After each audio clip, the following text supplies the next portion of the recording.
বিসমিল্লাহির রহমানির রহিম।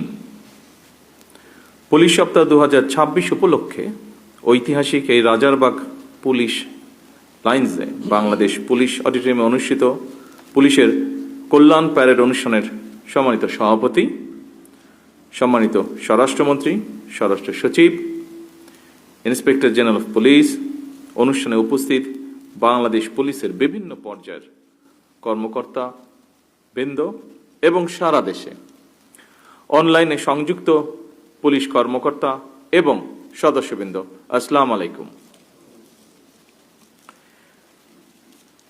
ঘণ্টাখানেক আগেই আমরা পুলিশের বর্ণাঢ্য প্যারেড উপভোগ করলাম। এরপর এখানে আপনাদের কল্যাণ প্যারেডে উপস্থিত থেকে এতক্ষণ আপনারা যারা বক্তব্য রেখেছেন, গুরুত্বপূর্ণ বক্তব্য রেখেছেন, সেই সকল বক্তব্য আমরা শুনলাম।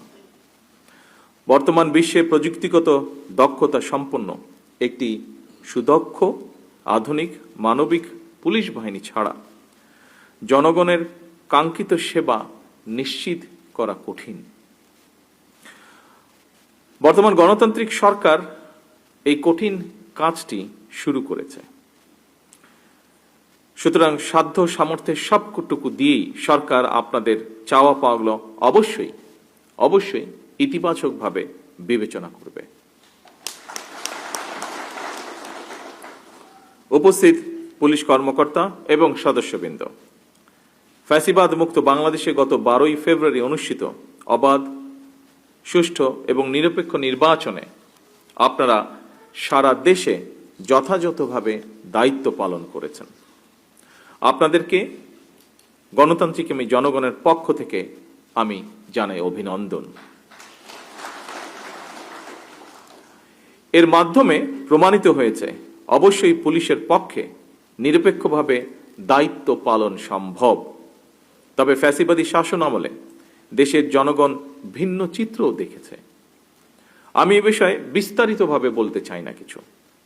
বাংলাদেশ যেন আর কখনোই ফ্যাসিবাদ শাসনে ফিরে না আসে, আসুন আজকের এই 2026 পুলিশ সপ্তাহে এটি হোক আমাদের অঙ্গীকার।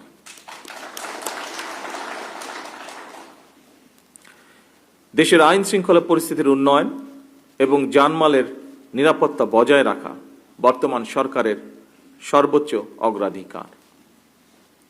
ফ্যাসিবাদী সরকার নিজেদের হীন দলীয় স্বার্থে পুলিশ বাহিনীকে জনগণের মুখোমুখি দাঁড় করিয়েছিল। সেই অন্ধকার সময় পেরিয়ে এখন সময় এসেছে নতুনভাবে এগিয়ে যাবার। আমি মনে করি জনগণের বিশ্বাস অর্জন এবং সেই বিশ্বাস